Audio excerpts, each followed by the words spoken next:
La vérité est très dure à entendre, mais accrochez-vous, la plupart des pauvres s'auto-entretiennent dans un cercle vicieux qui les empêche de s'enrichir. Bon évidemment je tempère mes propos, on part pas tous du même endroit. C'est-à-dire qu'un mauvais environnement familial, donc une famille qui est pauvre de base ou une mauvaise éducation financière peut entraîner la pauvreté de base, c'est-à-dire qu'on va avoir du mal à remonter parce qu'on est déjà très bas au début de notre vie. Ce sont évidemment des circonstances atténuantes qui n'empêchent pas du tout de devenir riche plus tard. Selon moi, n'importe quelle personne pauvre peut se reprendre en main et faire mieux que 90% de la population dès aujourd'hui. Évidemment, cela demande une motivation sans faille vers cette ruée vers l'or et une forte capacité à se remettre en question pour détruire les croyances limitantes sur l'argent et faire les bonnes actions au bon moment qui vont permettre de s'enrichir facilement. Car sans s'en apercevoir, les pauvres le restent car ils commettent à répétition les mêmes erreurs qui les entraînent vers le fond sans même s'en rendre compte. Dans cette vidéo, je vous partage les 5 mauvaises habitudes qui vous empêchent de vous enrichir, donc de devenir riche, et qui vous assurent de rester pauvre pour longtemps. Avant de commencer la vidéo, je me présente, je m'appelle Johan, je suis un ancien cadre dans le domaine du web marketing et aujourd'hui j'ai quitté ma vie de salarié, ma vie métro boulot dodo qui ne me donnait plus de sens pour me réapproprier mes 3 libertés fondamentales, financières, géographiques et temporelles. Et aujourd'hui, j'ai une chance inouïe, la chance de pouvoir gagner ma vie avec des rentes automatiques, c'est-à-dire que je ne travaille pas pour générer de l'argent, j'ai travaillé à un moment donné et cet argent travaille tout seul pour me permettre de vivre aujourd'hui sans travailler. Donc voilà, je suis extrêmement content d'être arrivé là. Et aujourd'hui, ma mission ultime, aider les cadres, les jeunes actifs comme vous, désabusés du salariat, à récupérer leurs 3 libertés fondamentales et à s'émanciper du salariat pour retrouver du sens dans leur vie, être heureux et profiter du temps qui leur est alloué. Donc voilà, si ça vous intéresse, n'hésitez pas à vous abonner à la chaîne pour ne pas manquer les prochaines vidéos. Et n'hésitez pas également à rejoindre les emails privés. Plusieurs fois par semaine, je vous envoie mes meilleurs conseils et des conseils confidentiels que je ne donne pas en vidéo. Donc si ça vous intéresse, n'hésitez pas à vous abonner, les liens sont dans la description. Numéro 1, pour rester pauvre, fantasmez sur l'argent et voyez-le comme la source de tous vos malheurs. Voilà, la société se nourrit régulièrement de petits dictons populaires qui vont dire que l'argent ne fait pas le bonheur ou qu'il y a plus important que l'argent. Effectivement, l'argent ne fait pas le bonheur, mais il y contribue. Ça, c'est aussi le dicton inverse qui dit que effectivement, le simple fait d'avoir de l'argent quand on est malheureux ne suffit pas à rendre heureux, mais l'argent participe grandement à un certain niveau de confort, à un niveau de plaisir qui va inévitablement augmenter votre niveau de bonheur. Donc oui, l'argent participe au bonheur, l'argent vous facilite la vie et l'argent est un facilitateur. En général, ça vous fait un raccourci énorme dans la vie. Également, continuez à penser que les riches sont des mauvaises personnes, que ce sont des personnes mal intentionnées qui vous veulent du mal, qui contrôlent le monde dans leurs pommes et qui pourraient supprimer la malnutrition dans le monde, mais qui ne le font pas pour des raisons obscures. Voilà, donc il faut vraiment se détacher de ce côté argent égale mauvaise personne. Il y a plein de gens qui sont extrêmement riches. Vos voisins peuvent être millionnaires avec leur patrimoine immobilier, mais être des personnes ravissantes, très gentilles. Donc l'argent ne dicte pas votre personnalité. C'est pas parce que vous êtes riche que vous êtes une mauvaise personne et c'est pas parce que vous êtes pauvre que vous êtes une bonne personne. Il y a des pauvres qui sont des mauvaises personnes et vice versa. Donc il faut arrêter de se nourrir de clichés qui vont un petit peu vous éloigner de cette richesse. Ça va être des astuces que vous allez vous donner pour finalement être le moins coupable possible de rester pauvre. Voilà, ce sont des réflexions négatives qui vont empoisonner votre mindset, qui vont vous empêcher de faire les bonnes actions pour devenir riche parce que dès que vous allez échouer, dès que vous allez être frustré, vous allez sortir des bêtises qui vont finalement dire oui, l'argent c'est que pour les riches, mais les riches sont méchants, machin et tout. Donc vous allez vraiment finalement vous emprisonner dans cette prison mentale et donc ne pas réussir à avoir le mindset positif pour réussir, dépasser vos limites et devenir riche. La grande différence, c'est que les riches ont décidé de voir l'argent comme un moyen et pas comme une finalité. Et ça fait toute la différence. On en parle juste après. Mais ce qui est vraiment important de comprendre, c'est que les riches, ils considèrent que l'argent, c'est un moyen, c'est un outil de s'enrichir. Et ils investissent leur argent à des endroits clés pour finalement gagner de l'argent et faire marcher la machine de l'effet levier finalement. Plus vous allez mettre de l'argent, plus vous allez en générer et plus vous allez investir de temps dans une activité, plus vous allez générer d'argent. Donc ils ont vraiment compris comment ça marchait et ils mettent les actions en place concrètement pour que ça marche. Ils sont vraiment éloignés de la dimension émotionnelle de l'argent. Voilà, et pour ceux qui disent que les personnes riches sont radines ou des mauvaises personnes, je rajouterai juste que Bill Gates est l'un des plus grands donneurs aux associations du monde. Donc je vous invite vraiment à regarder la fondation de Bill Gates. Il est extrêmement dans le caritatif, il donne des milliards d'euros chaque année et ça c'est assez impressionnant. Donc on ne peut pas dire que ces personnes-là, elles sont totalement radines, qu'elles ne donnent pas 1 euro pour les bonnes œuvres. Évidemment, ces personnes ne peuvent pas payer pour toute la misère dans le monde, mais elles participent à l'amélioration du monde. Voilà, certaines classes moyennes plutôt bien payées ne donnent pas 1 euro pour les œuvres caritatives, alors que certaines personnes riches donnent des milliards d'euros. Donc évidemment, on n'est pas sur les mêmes ratios, mais quand même, il y a une proportionnalité qui n'est pas toujours égale. Et c'est pour ça que dire que les riches sont mauvais et que les pauvres sont bons, c'est un amalgame énorme. Numéro 2, les pauvres pensent que leur éducation financière est définitive. Les personnes qui gravitent dans notre entourage, donc nos amis, notre famille, nous transmettent souvent des images erronées de l'argent. Par exemple, une famille pauvre va vous donner toutes les mauvaises façons de gérer leur argent, tout simplement parce qu'eux-mêmes sont pauvres, donc ils sont incapables de savoir comment devenir riches.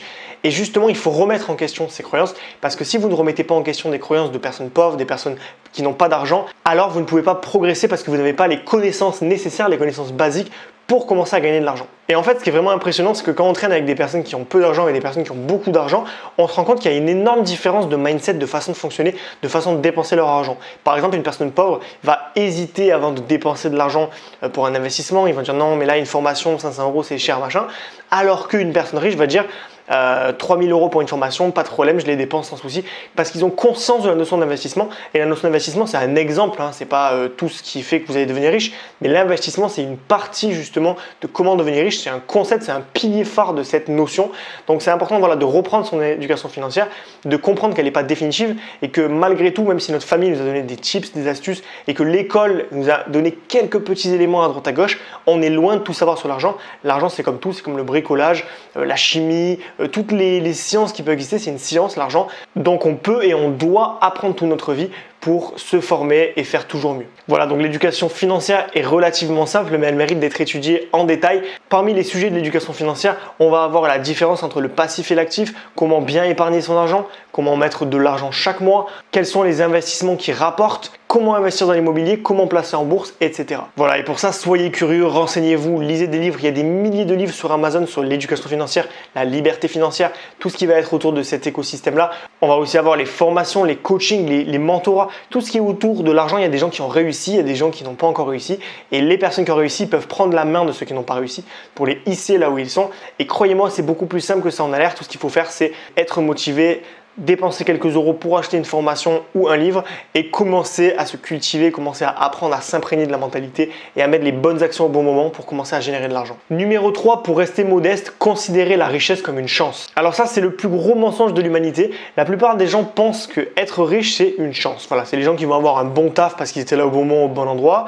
On va avoir les gens qui finalement ont gagné au loto. On va avoir les gens qui vont hériter d'une grande tante à l'autre bout du monde qu'ils ne connaissaient pas. Mais la vérité, c'est que la plupart des gens qui sont riches ont travaillé pour être riches. Alors oui, il y a des gens qui vont hériter de leurs parents, de leurs parents déjà richissimes, des gens qui sont nés avec une cuillère en argent dans la bouche, mais la plupart des gens ne naissent pas comme ça, c'est des familles modestes, voire des classes moyennes, mais la plupart des gens ne sont pas dans la richesse exubérante et c'est des gens qui vont créer leur richesse. Ils vont comprendre comment fonctionne l'argent, comment les mécanismes se mettent en place pour générer de l'argent.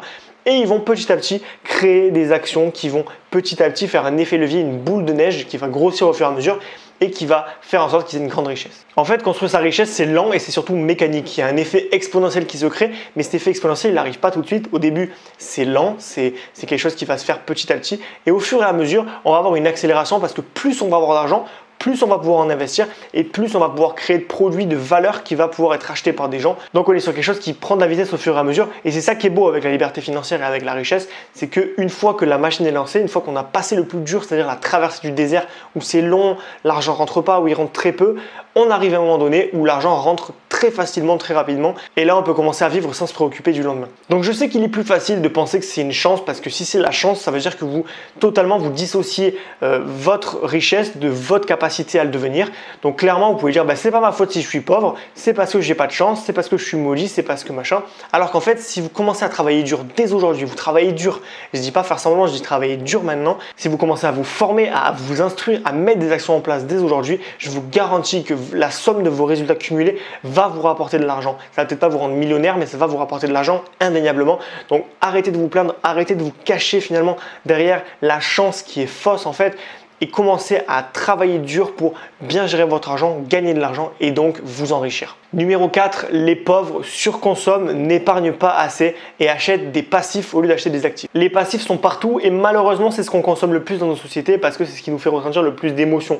On va voir par exemple la voiture qui est un énorme passif, c'est-à-dire que c'est un objet qui dès qu'on l'a acheté perd de la valeur de manière décroissante. On va passer d'un montant et chaque jour on perd de la valeur.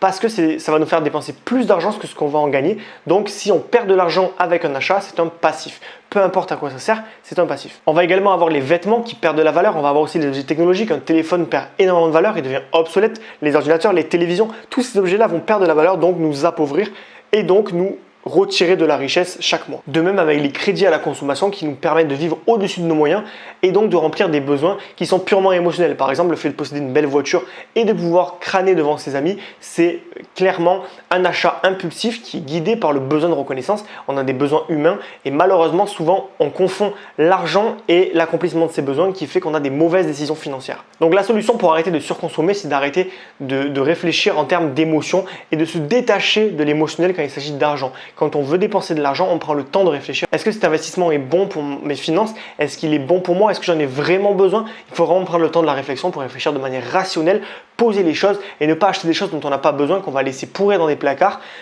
ou une voiture qui ne va pas nous servir, etc. Donc vraiment, il faut avoir le moins de passifs possible pour s'enrichir le plus rapidement possible. Évidemment, votre argent, il ne doit pas dormir sur votre compte bancaire, donc vous devez l'utiliser pour acheter des actifs. Des actifs, c'est l'inverse des passifs. Donc j'ai fait une vidéo à ce sujet, elle va apparaître ici. Un actif, c'est quelque chose qui va vous rapporter de l'argent, qui va prendre de la valeur. Donc parmi eux, on va avoir l'immobilier. L'immobilier, c'est quoi? Ça prend de la valeur au fur et à mesure parce que vos appartements, ils vont évoluer à la hausse. On va aussi avoir la bourse qui est un excellent moyen de s'enrichir tout simplement parce que on a des taux de rendement qui sont énormes, qui vont nous permettre de gagner de l'argent naturellement en investissant des petites sommes. Et on va voir par exemple également les objets de collection, par exemple un sac de luxe de créateur, c'est un sac qui va prendre de la valeur, donc c'est un actif, même si ça ressemble de prime abord à un passif. Mais il faut savoir que voilà, tout ce qui va prendre de la valeur, c'est quelque chose que vous devez capitaliser dessus, acheter de l'or par exemple. Voilà, donc tout ça, il faut en consommer et consommer moins de passifs parce que tout ça, ça vous rapporte de l'argent. Donc c'est de l'argent qui travaille pour vous et pas vous qui travaillez pour de l'argent. Donc pour conclure ce chapitre, mes 3 conseils: économisez au moins 20% de votre salaire chaque mois, dépensez le moins possible, réduisez vos dépenses, essayez de faire le moins d'achats impulsifs possible et numéro 3, réinvestissez cet argent économisé dans des actifs pour vous permettre d'accélérer la machine. Enfin numéro 5, pour rester pauvre, ne séparez pas votre temps de l'argent que vous gagnez. Le meilleur moyen de rester pauvre, c'est de considérer que le seul moyen de gagner de l'argent, c'est de l'échanger contre votre temps. C'est exactement ce qui se passe dans le salariat, c'est-à-dire qu'on va vous travaillez 1 heure, vous êtes payé 10 € et quelques et vous allez pouvoir accumuler les heures pour gagner plus d'argent. C'est le principe des heures supplémentaires, c'est le principe du CDI en général et ça c'est le pire moyen de gagner de l'argent parce que vous n'avez pas cet effet exponentiel de l'argent. Vous vous privez de gagner de l'argent de manière exponentielle parce que vous êtes plafonné à quelque chose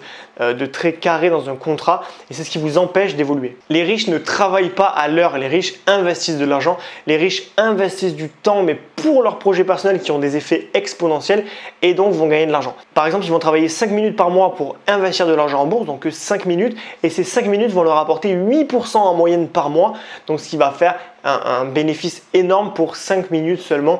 Donc ils ne sont pas payés à l'heure, ils sont payés à la performance et vous devez commencer à raisonner en ces termes pour réussir à gagner de l'argent et parce que le temps n'est pas extensible alors que l'argent oui. Voilà, les riches jouent sur l'effet levier et c'est exactement ce que vous devez faire. Je vous donne un exemple très simple, un artisan boulanger qui en 1 heure va faire 50 croissants qui va lui rapporter 60 € et en 1 heure, un infopreneur qui va faire des formations sur internet va pouvoir enregistrer une formation en 1 heure mais derrière la vendre à 1000 personnes sans qu'il soit présent vu que la formation a déjà été préenregistrée et donc on n'a pas besoin de la retourner à chaque fois que quelqu'un achète le produit. Donc on est sur un effet levier exponentiel et le temps, c'est-à-dire que vous allez être payé tout le temps pour 1 heure de travail et jamais plus. Voilà, c'est la fin de la vidéo. N'ayez pas peur, je n'ai rien contre les personnes qui n'ont pas beaucoup d'argent. Au contraire, j'essaie de les aider, j'essaie de leur permettre justement de faire évoluer leur mindset pour commencer à gagner de l'argent, pour commencer à rentrer dans la cour des grands et arrêter d'être frustré toute leur vie.